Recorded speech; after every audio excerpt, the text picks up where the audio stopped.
হরে কৃষ্ণ কৃষ্ণ কৃষ্ণ হরে হরে, হরে রাম রাম রাম হরে হরে।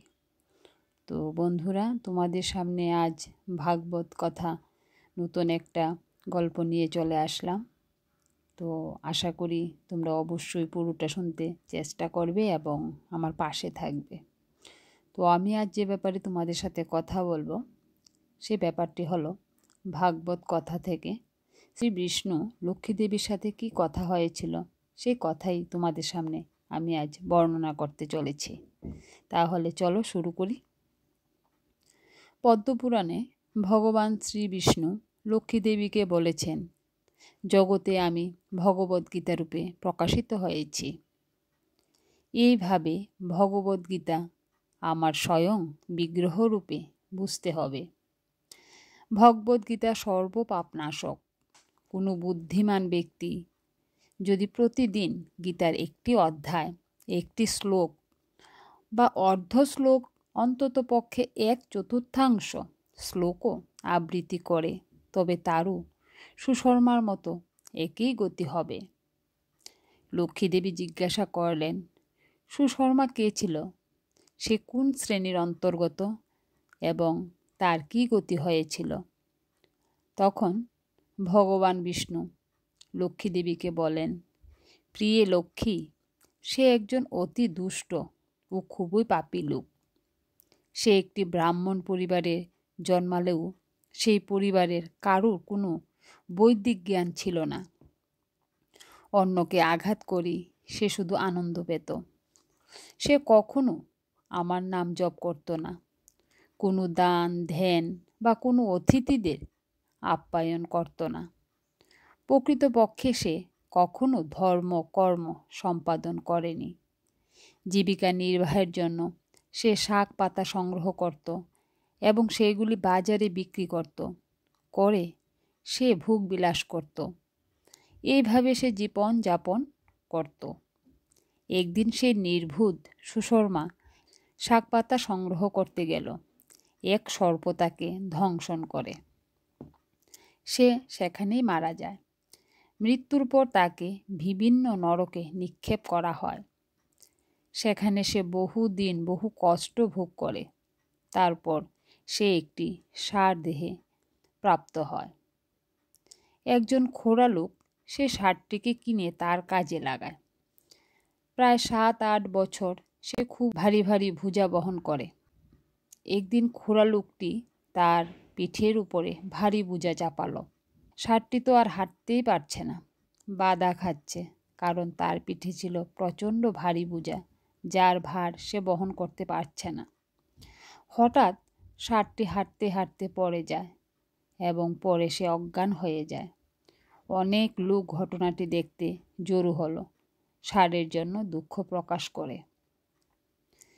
একজন ব্যক্তি তার কিছু ধর্ম কর্মের ফল ষাঁড়টিকে দান করল। সেই দেখে ভিড়ে থাকা অন্যান্য লোকেরাও তাদের ধর্মকর্মের কথা স্মরণ করে ষাঁড়টিকে সব কিছুই দান করে দিল। সেই ভিড়ের মধ্যে একজন বেশ্যাও ছিল। সে কখনো কোনো পুণ্য কাজ করেছে বলে জানতেন না, কিন্তু প্রত্যেকেই ষাঁড়ের প্রতি তাদের পুণ্যফল দান করতে দেখে কখনো যদি সে কোনো পুণ্যকর্ম করে থাকে তবে সে তার সেই ফল ষাঁড়টিকে অর্পণ করলেন। তারপর ষাঁড়টি মারা গেল। মৃত্যু দেবতা যমরাজের আলয় তাকে নিয়ে আসা হলো। সেখানে যমরাজ তাকে জানালো, বেশ্যাটি তার পূর্ণ ফল তোমাকে দান করায় তুমি এখন পূর্বকৃত পাপকর্মের প্রতিক্রিয়া থেকে মুক্ত হয়েছ। এরপর তার এক বৈদিক সংস্কৃতি সম্পন্ন ব্রাহ্মণ পরিবারে জন্ম হলো। সে পূর্বজীবনের কথা সে স্মরণ করতে পারত। অনেক দিন পর তার নারকীয় অবস্থা থেকে মুক্তির কারণে সে বেশ্যাটিকে খুঁজে বেড়াতে শুরু করলো। অনেক খোঁজাখুঁজি করে তাকে পাওয়ার পর বেশ্যাটির কাছে সে তার পরিচয় দান করে তাকে বিনীতভাবে জিজ্ঞাসা করল, কি এমন পুণ্য কাজ তুমি করেছিলে যার ফল আমাকে দান করে এমন নারকীয় অবস্থা থেকে মুক্তি দিয়েছ? বেশ্যাটি উত্তর করল, হে মহাশয়, এক খাঁচার মধ্যে একটি তোতা পাখি আছে। সে রোজ কিছু আবৃত্তি করে। সেই আবৃত্তি শুনে আমার মন সম্পূর্ণ বিশুদ্ধ হয়েছে। সেই আবৃত্তি শোনার ফল আমি আপনাকে দিয়েছি। এরপরই উভয়ই গেল তোতা পাখিটির আবৃত্তি শোনার জন্য। তখন তোতা পাখিটি তা পূর্ব জীবনের কথা স্মরণ করে তার ইতিহাস বলা শুরু করল। তখন তোতা পাখিটি বলল, পূর্ব জীবনে আমি এক ব্রাহ্মণ ছিলাম, কিন্তু অহংকার বশত আমি অন্য সকল পণ্ডিত ব্যক্তিদের বিদ্রূপ আর উপহাস করতাম। মৃত্যুর পর বহু নরকে নিক্ষিপ্ত হয়ে দীর্ঘকাল যন্ত্রণা ভোগ করার পর এই পাখি দেহ লাভ করেছি। আমার অতীত পাপ কাজের শৈশবে আমার মাতা পিতার মৃত্যু হয়েছে। একদিন যখন আমি পাখির বাদা থেকে তপ্ত বালির উপর পড়ে যাই, তখন কতিপয় ঋষি আমাকে দয়া করে তার আশ্রমে নিয়ে গিয়ে একটি খাঁচার মধ্যে রেখে দেন। সেখানে ঋষির ছেলেমেয়েরা শ্রীমদ্ ভগবদ্গীতার প্রথম অধ্যায়ে শ্লোক আবৃত্তি করছিল। তারা বারংবার শ্লোকগুলি আবৃত্তি করছিল। আমিও তাদের সঙ্গে বারবার আবৃত্তি করা শুরু করলাম। অল্পকাল পরেই এক চোরের দল তার সেখান থেকে আমাকে অপহরণ করে এই ধর্মপরায়ণ মহিলার কাছে বিক্রি করে দেয়। ভগবান শ্রীবিষ্ণু বলতে লাগলেন, ভগবদ্গীতার প্রথম অধ্যায় আবৃত্তি করে তোতা পাখিটি সম্পূর্ণরূপে শুদ্ধ হয়েছিলেন। আবৃত্তি শুনে সেই বেশ্যাটিও পরিশুদ্ধ হয়, আর তা শোনার পর কিছু পুণ্য ফল লাভ করে সুশর্মাও সম্পূর্ণরূপে বিশুদ্ধ হয়ে গেল। কিছুকাল ভগবদ্গীতার প্রথম অধ্যায়ের আলোচনা করার পর সে তার গৃহে প্রত্যাবর্তন করল এবং তারা তিনজন ব্যক্তিগতভাবে ভগবদ্গীতার প্রথম অধ্যায়ে আবৃত্তিতে রত হল। শীঘ্রই তারা বৈকুণ্ঠ ধাম প্রাপ্ত হল। এইভাবে যদি কেহ ভগবদ্গীতার প্রথম অধ্যায়ের আবৃত্তি করেন, শ্রবণ বা অধ্যয়ন করেন এবং সকলের কাছে প্রচার করেন, তিনি অনায়াসে এই জড় দুঃখপূর্ণ ভবসাগর অতিক্রম করে ভগবান শ্রীকৃষ্ণের পাদপদ্মে সান্নিধ্য লাভ করবেন। হরে কৃষ্ণ কৃষ্ণ কৃষ্ণ হরে হরে। তো বন্ধুরা, আমাদের জীবনে জেদ একটা বড় বোকামির জিনিস। এই জেদ থেকে আমাদের কি না হয়, এই জেদ আমাদেরকে ধ্বংস করে দিতে পারে। একটি ছোট্ট গল্পের মাধ্যমে আমরা জানব জেদ আর নির্বুদ্ধিতার জন্য কিভাবে ক্ষতি হতে পারে এবং অন্যের কথায় সবসময় চলতে গেলে মানুষের কি ক্ষতি হয়। তাহলে শুরু করা যাক সেই ছোট্ট একটা গল্প। নন্দীগ্রামে এক ধনী কৃষকের একটা গাধা ছিল। সে সময়ে ধনী লোকদের গাধা বা ঘোড়া পোষার এক রীতি ছিল। মুটের বোঝা বোয়া নিজেদের চলাফেরার জন্য এসবকে তারা কাজে লাগাতো। কৃষকের ছেলের নাম ছিল গোবর্ধন। গোবর্ধনের আর গৃহে থাকা সম্ভব হলো না। সে ছিল এতই মূর্খ এবং অলস। সে তার শিক্ষা সম্পূর্ণ হবার আগেই গুরু তাকে বাসায় পাঠিয়ে দেন, কারণ তার পড়াশোনায় একদম মতিগতি ছিল না। তা দেখে গুরু তাকে আর আশ্রমে রাখলেন না। ফলে গোবর্ধনের কাজ হলো জমির ফসল হাটে নিয়ে যাওয়া এবং ব্যবসা বাণিজ্য করে অর্থ রোজগার করা। কিন্তু তাতেও তেমন করে না উঠতে পারায় কৃষক বাপ একদিন ছেলেকে নিয়ে চলল দূর গ্রামের এক হাটে। সেখানে থেকে যদি এমন কিছু করা সম্ভব হয় সেই আশায়। সাথে রইল তাদের গাধার দড়ি টেনে চলল ছেলে আর বাবা। গ্রাম ছাড়িয়ে দূর দেশের এক গ্রামে গিয়ে তারা পৌঁছল। হাঁটতে হাঁটতে একটা নদী পেরুল। এই গ্রাম পেরিয়ে নতুন গ্রাম, সেখানেই সেই হাট। নতুন গ্রাম জমজমাট সমৃদ্ধ। সেই গ্রামে ঢোকার সাথে সাথে পথে একদল ছেলের সঙ্গে তাদের দেখা হলো। ছেলেরা তাদের দেখে বলাবলি করতে লাগলো, লোকটা ভীষণ বোকা, নিজেও হাঁটছে আর ছোট্ট ছেলেটাকেও হাঁটিয়ে নিয়ে যাচ্ছে। অনায়াসেই একজন গাধার পিঠে চড়ে যেতে পারত।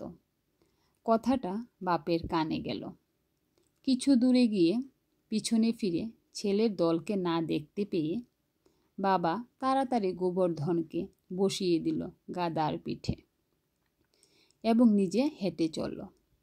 এমন সময় একদল বৃদ্ধ লোক আসছিল কথা বলতে বলতে। তাদের দেখে এক বৃদ্ধ বলল, এই ছেলেটার বুদ্ধি দেখেছ? বুড়ো বাপ যাচ্ছে হেঁটে আর নিজে যাচ্ছে গাধার উপর বসে। বাপের যে কষ্ট হচ্ছে সেটা বুঝতেই পারছে না। বুড়োর কথা শুনে ছেলে লজ্জা পেয়ে গেল। সাথে সাথে গাধার পিঠ থেকে নেমে পড়ল সে।